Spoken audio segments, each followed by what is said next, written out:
Olá, tudo bem com você que está estudando aí para a OAB ou para algum outro concurso público? Eu quero conversar com vocês hoje a respeito de um tema, mas antes de eu iniciar aí o vídeo, a aula, quero pedir que, se você gostar do vídeo, considere se inscrever aí no canal, deixe os seus comentários para que eu possa ir ajustando o conteúdo, se ficou legal, o visual aqui, a lousa, etc. Deixa aí comentário, e inclusive até sugestão de temas para que eu possa gravar. Eu estou pretendendo fazer uma sequência a respeito de direito penal, de vídeos mais curtos para tratar de temas pontuais, para que você tenha aí uma revisão rápida de temas importantes do direito penal. Legal? Então hoje nós vamos falar das fontes do direito penal, um tema muito importante que é cobrado em OAB e tantos outros concursos públicos.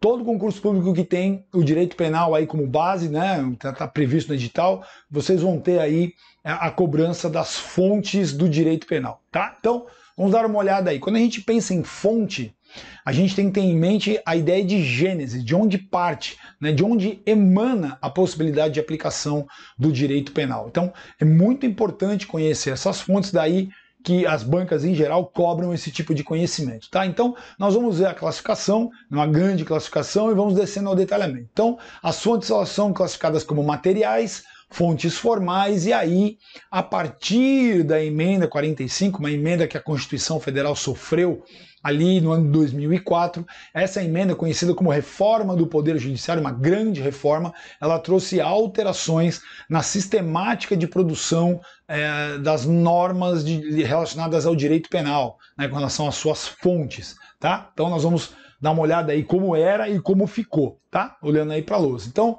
olha lá, do ponto de vista da fonte material, o que é a fonte material? É a fonte, quem tem a capacidade, quem tem a competência, quem tem a atribuição de produção legislativa do direito penal. E no Brasil, como vocês estão vendo aí, nos termos do artigo 22 da Constituição Federal, quem tem a competência para a produção legislativa penal é a União. E quando a gente fala em União, nós estamos falando do Congresso Nacional. Diferentemente dos Estados Unidos, que lá os estados da federação eles têm código penal próprio, aqui no Brasil o código penal ele vale para o Brasil inteiro, é uma lei federal. Tá? Então, quem tem aí, segundo a nossa Constituição Federal, a atribuição para a produção de código penal, de legislação penal especial, extravagante, como lei de drogas, porte de arma, crimes de trânsito, crimes ambientais, crimes tributários e por aí vai, lavagem de capitais, tudo isso, quem tem a atribuição constitucional dessa produção legislativa é a União na figura do Congresso Nacional. Tá? Então não temos legislação penal estadual. Então, fonte material.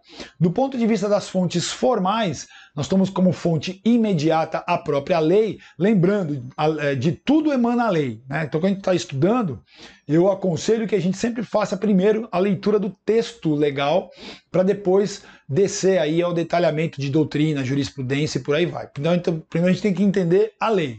É a fonte imediata. Aí nós temos como fonte mediata, nós temos os costumes, lembrando que nos termos da lei de introdução das normas do direito brasileiro, olha lá, a lei de introdução das normas do direito brasileiro, os costumes eles não têm o poder de revogar normas penais. Muito se discute a questão da teoria social da ação. Mas se a sociedade tolera aquela conduta tida como crime, então deveria deixar de ser crime. Muita gente dá como exemplo a pirataria. O pessoal compra DVD pirata, joguinho pirata, etc. Então, se a própria sociedade está tolerando, então não deveria ser considerado crime. Porém, o problema é que a própria a regra matriz, a lei de introdução às normas do direito brasileiro, ela veda a possibilidade dos costumes aí revogarem a legislação penal.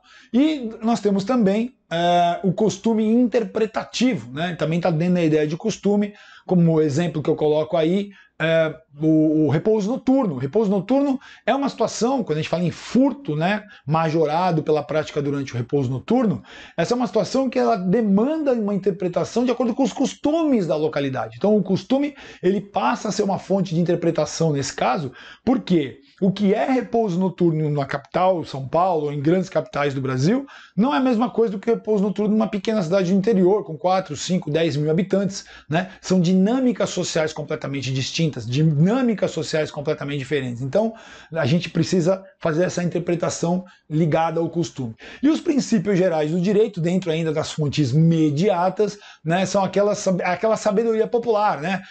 Aquelas frases que a gente ouvia da nossa avó, né? O seu direito começa onde termina o meu, né? Não faça para os outros o que você não quer para você, né? Não tire a vida de uma pessoa. Ou seja, são princípios que permeiam aí o imaginário popular, né? Que as pessoas, aquilo vai passando de pai para filho, que não está escrito em lugar nenhum, mas de alguma maneira impacta a produção legislativa penal, né? Então nós temos aí os princípios gerais do direito. E olhando agora para a nova concepção, né, então a partir da reforma da emenda 45, ali de 2004 para diante, houve uma mudança significativa nessa dinâmica de produção legislativa. Então, nós continuamos tendo fontes imediatas, nós vamos explodi-la aqui em várias possibilidades, nós vamos ver, mas antes de chegar nisso, as mediatas agora, ó, considerada a doutrina como fonte imediata, né, doutrina é a produção científica através de artigos, de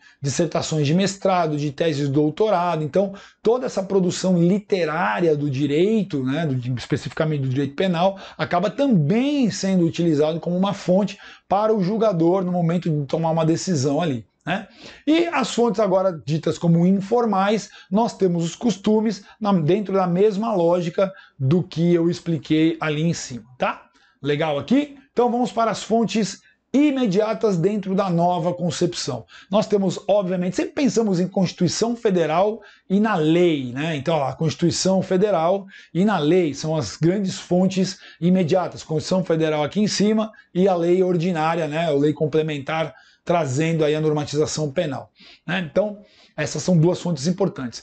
Temos, a partir da emenda 45, a possibilidade dos tratados internacionais sobre direitos humanos integrarem aqui o nosso ordenamento jurídico para serem utilizados como fonte também do direito penal, justificando a aplicação do direito penal, né? Então, só para dar um exemplo, nós tínhamos a possibilidade de prisão do depositário infiel, né? Aquela pessoa que fica como depositária de um bem em razão de uma execução, e aí havia a possibilidade de, se o indivíduo desaparecesse com o bem, de ser preso, né? Assim como ainda temos a prisão por não pagamento de pensão alimentícia. O que acontece? Através da incorporação de um tratado internacional, a partir da emenda 45, essa prisão do depositário infiel, ela ficou proibida no nosso ordenamento jurídico, nós não temos mais essa possibilidade, então tratado internacional aí como fonte, né? Tratado internacional como fonte. Jurisprudência, o que é jurisprudência? Né? São as decisões reiteradas aí das nossas cortes. Então, claro, julgados reiterados, passam a muitas vezes se transformar em súmulas. Também temos a ideia da súmula vinculante do Supremo Tribunal Federal e, mais recentemente, a ideia da repercussão geral e temas repetitivos. Então, toda vez que aquele assunto passa a se repetir muitas vezes na análise do STJ e do STF, essas cortes elas podem determinar ali a repercussão geral de um assunto, reunir todas as ações ligadas àquele assunto e dar um destino único. E a partir daí, aquela situação ela passa a ser uniformizada no nosso ordenamento jurídico. Bacana? Então a jurisprudência aí como uma fonte. Os princípios, né? Os famosos princípios. Quem nunca ouviu falar do princípio da insignificância, princípio da legalidade, princípio da humanização da pena, princípio da culpabilidade, princípio da intranscendência, né? A pena não pode passar da pessoa, daquele que cometeu o crime, né? Eu não posso punir os filhos por condutas praticadas pelo pai. Então, nós temos aí os princípios como fontes, hoje em dia, muito importantes, né, na aplicação do direito penal, na produção aí também legislativa, né, toda a produção do direito penal. E, por fim, o complemento da norma penal em branco. Coloco ali o ato administrativo. Ora, nós temos várias regras que constituem normas penais em branco. Então, a mais assim que eu posso citar como uma norma bem impactante é a lei de drogas, porque a lei de drogas ela define o que é droga, né, o que é droga para efeito de proibição, mas não as suas espécies. Por quê? Porque ao longo do tempo o ser humano é inventivo, ele vai trazendo aí, ele cria novas possibilidades. Por exemplo, há 20 e tantos anos atrás não se falava em droga sintética, né? Hoje a gente tem aí difundidas várias drogas sintéticas no Brasil. Então, a partir dessa dinâmica de inventividade, de produção, né, de novas possibilidades, o legislador deixa isso em aberto, perdão, e aí isso vai sendo complementado, como por exemplo uma portaria do Ministério da Saúde, que define lá quais são as substâncias psicoativas que devem ser proibidas, que não devem circular aí, ser comercializadas livremente. Ah, Salim, mas o álcool não é uma substância psicoativa, ele está no fundo de um monte de crime e etc, acidente de trânsito, um monte de desgraça. É verdade. Mas como ele não figura nessa lista de substâncias proibidas, ele é comercializado livremente. Livremente não, né? Não pode vender para menor de idade, etc. Tem algumas restrições, mas não de consumo dos adultos, né? Então, nós temos essa situação. Nós temos outras espalhadas no Código Penal, quando nós falamos em depósito necessário, né? Ou quando nós falamos, por exemplo, as disposições gerais lá nos crimes contra o patrimônio, nós falamos lá que o cônjuge, né, ele não vai responder quando ele pratica crime sem violência, grave ameaça, crime patrimonial sem violência, grave ameaça, contra o seu parceiro, o seu cônjuge, né? Tá, mas o que é cônjuge? Isso aí tá lá no direito civil, né? Não no direito penal. Nós temos que ir lá no direito civil e buscar o conceito. Então, aí nós temos o complemento da norma penal em branco também como uma fonte, hoje em dia, importante aí para o direito penal. Bacana?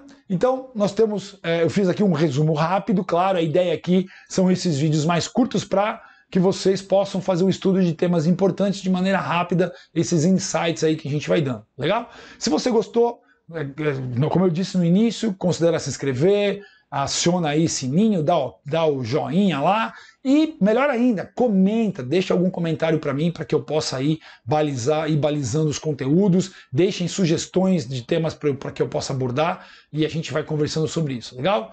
Grande abraço aí para vocês e bons estudos!